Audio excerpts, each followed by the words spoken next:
Hello बच्चों, कैसे हो आप लोग। उम्मीद करते हैं आप लोग अच्छे होंगे और आप लोग की पढ़ाई लिखाई अच्छे तरीके से चल रही होगी। तो आज हम लोग चर्चा करेंगे परमाणु, एटम। परमाणु परमाणु क्या है, एटम क्या है, जानेंगे हम लोग। तो किसी डाल्टन ने सबसे पहले परमाणु को बताया। कौन बताया था? तो परमाणु के बारे में सबसे पहले बताने वाला साइंटिस्ट वो है डाल्टन। 1803 ईस्वी में। कब? 1803 ईस्वी में डाल्टन ने बताया कि किसी द्रव्य का सबसे सूक्ष्म कण परमाणु होता है। यानी परमाणु वह होता है जो अविभाज्य होता है, यानी सबसे जो सूक्ष्म कण होता है वो परमाणु ही होता है। यानी किसी पदार्थ को इतना काटा गया, इतना काटा गया, इतना काट दिया गया इसको, इसमें सबसे छोटा कण प्राप्त हुआ जिसे हम पुनः काट नहीं सकते हैं, उसी कण को कहा गया क्या? परमाणु। जो बहुत सूक्ष्म कण है जिसको हम अपने आंखों से देख नहीं सकते हैं। तो डाल्टन ने बताया कि सबसे सूक्ष्म कण क्या था? परमाणु होता है। तो इसका डिफिनेशन क्या लिखेंगे? परमाणु वह होता है जो रासायनिक प्रक्रिया में भाग लेता है परंतु वो स्वतंत्र अवस्था में नहीं रह सकता है। परमाणु जो है रासायनिक प्रक्रिया में भाग लेता है। जैसे मान लीजिए NaCl बनाएंगे तो सोडियम क्लोरीन, ये परमाणु है। ये परमाणु रासायनिक प्रक्रिया में भाग लेके ये क्रिया कर लेगा। तो रासायनिक प्रक्रिया में जो है परमाणु जो रासायनिक प्रक्रिया में भाग लेता है परंतु स्वतंत्र अवस्था में नहीं रह सकता। ये अलग अलग नहीं हो सकता। ये परमाणु जो है किसी न किसी के साथ जाके क्या होगा? मिलना चाहेगा, क्योंकि अकेले रहना पसंद नहीं करता है परमाणु। ये कोई न कोई चीज़ बना लेना चाहता है। तो परमाणु जो है क्या होता है कि अति सूक्ष्म कण होता है, ये विभाज्य कण नहीं है, विभाजित नहीं किया जा सकता है। यह रासायनिक प्रक्रिया में भाग लेता है परंतु स्वतंत्र अवस्था में नहीं रह सकता है। ये हमारा परमाणु रहा। क्लियर हो गया होगा। उसके बाद जो है अणु, इसका निर्माण होता है अणु का। इसको मॉलिक्यूल्स कहते हैं। अणु किससे कहते हैं? तो ठीक वही डिफिनेशन देंगे। अणु वे होते हैं जो रासायनिक प्रक्रिया में भाग लेते हैं और वे स्वतंत्र अवस्था में रह सकते हैं। जो अणु है, जैसे मान लीजिए हाइड्रोजन हो गया प्लस हाइड्रोजन हो गया है, ये जो परमाणु आपस में मिलकर कब अणु बना दिए हैं, तो ये जो स्वतंत्र अवस्था में रह सकते हैं, कहीं भी रह सकते हैं, रासायनिक प्रक्रिया में भाग ले सकते हैं। ठीक है, लेकिन ये जो था आपका परमाणु, ये स्वतंत्र अवस्था में नहीं रह सकता। रासायनिक प्रक्रिया में भाग लेगा लेकिन स्वतंत्र अवस्था में नहीं रह सकता है। परमाणु के संयोग से क्या होता है? अणु का निर्माण होता है। परमाणुओं के संयोग से क्या होता है? अणु का निर्माण होता है। अणु की खोज जो है आगद्रो ने किया था। पूछा जाता कि अणु किसने खोज किया? तो आगद्रो ने अणु की खोज किया हुआ। अब जो है अणु के प्रकार आते हैं। अणु कितने प्रकार के होते हैं? तो अणु दो प्रकार के हो जाते हैं। पहला जाता है समपरमाणविक अणु। पहला क्या है? समपरमाणविक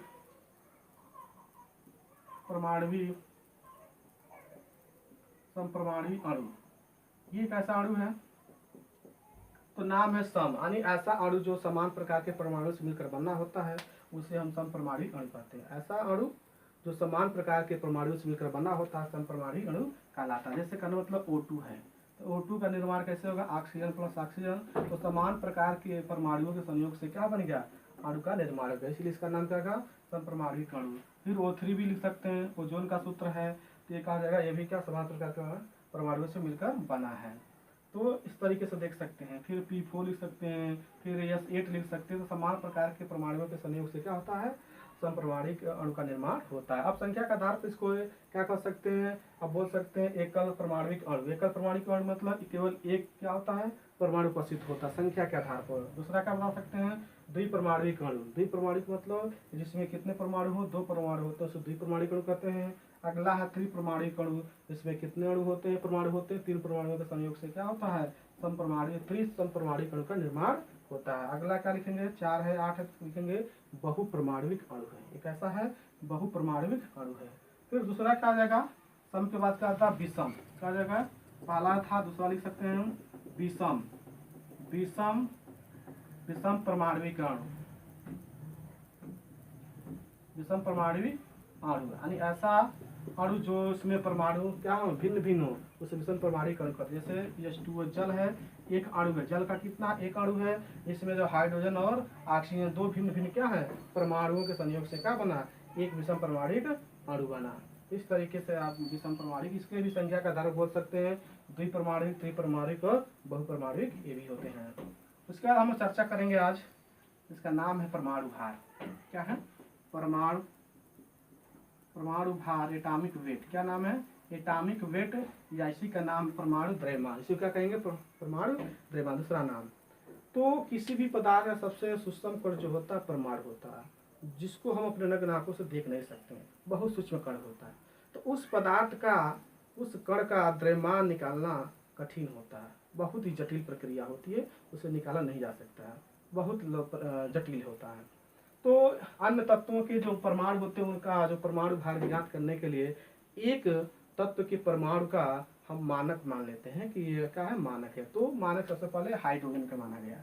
अब हाइड्रोजन को मानक मान कर इसी के आधार पर सभी तत्वों के परमाणुओं को उसका परमाणु भार बताया गया। जैसे कहने का मतलब सिंपल समझिए कि 1 kg का वाट है, 1 किलो का बटखरा है, जो आप लोग देखे होंगे, सामान लेते हो मार्केट में जाते होंगे तो। अब 1 kg का इसको मानक मान लिया गया। अब इसको मानक मान लिया गया तो 1 kg से हमने क्या किया, 1 किलो आलू हमने तौल के इसमें रख लिया। 1 kg आलू तोला, फिर एक बार 1 kg तोला तो कितना जगह 2 किलो। अब इसमें जो हम क्या किए, एक पैकिंग बना लिए और ये कितना गया 2 kg का क्या हो गया हमारा, ये तैयार हो गया। तो अब इसको हटाकर अब हमें 2 किलो तौलना हो, कोई सामान प्याज ही तौलना है तो 2 किलो आलू रख दें इधर, क्या रख दें 2 किलो का आलू इधर रख देंगे, 2 क्या प्याज के कितने बराबर होगा 2 किलो के बराबर। यानी मानक क्या रहा, 1 kg से हम क्या कर सकते हैं 2 किलो 4 किलो 5 किलो 6 किलो जितना का बाट बनाना उतना हम बाट बना सकते हैं। उसी प्रकार इसमें भी तैयार किया गया। तो इसमें हाइड्रोजन को क्या किया गया, मानक माना गया। तो हाइड्रोजन का जो परमाणु भार है 1.67 × 10⁻⁻24 ग्राम जो है ये मानक मान लिया गया। अब इसी के तहत सभी तत्वों के जो परमाणु थे उसका परमाणु भार निकाला गया। लेकिन क्या हुआ, यह निकालना बहुत ही कठिन प्रक्रिया थी, ये संभव नहीं हो पा रहा था। तो वास्तविक मान नहीं निकाला गया तो किया क्या गया, आपेक्षिक मान। क्या किया गया, आपेक्षिक परमाणु भार। आपेक्षिक मतलब क्या गया, यानी उपेक्षा की जाती है, यानी लगभग उपेक्षा की जाती है कि इसका मान इतना होगा। तो उपेक्षा के अनुसार अपेक्षित परमाणु भार होता है। परमाणु भार, अपेक्षित परमाणु भार, ये क्या होता है अपेक्षित परमाणु भार, बराबर लिख सकते हैं कि अपेक्षित जो परमाणु भार होता है वह उस तत्व में उपस्थित किसी तत्व के परमाणु भार का वास्तविक द्रव्यमान और बटे मानक परमाणु के वास्तविक द्रव्यमान का अनुपात ही क्या कहलाता है, अपेक्षित परमाणु भार कहलाता है। तो यही हम लोग लेते हैं, जो परमाणु भार लेते हैं वो कौन सा परमाणु भार होता है, अपेक्षित परमाणु भार होता, वास्तविक नहीं होता है।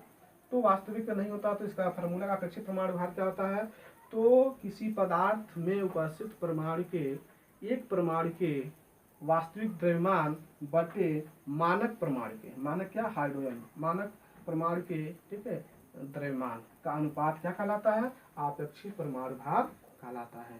क्लियर।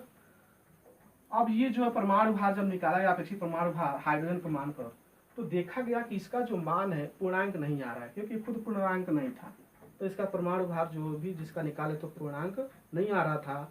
तो ये बहुत कठिन यानी जटिलता हो गई, बहुत ही परेशानी की बात हो गई।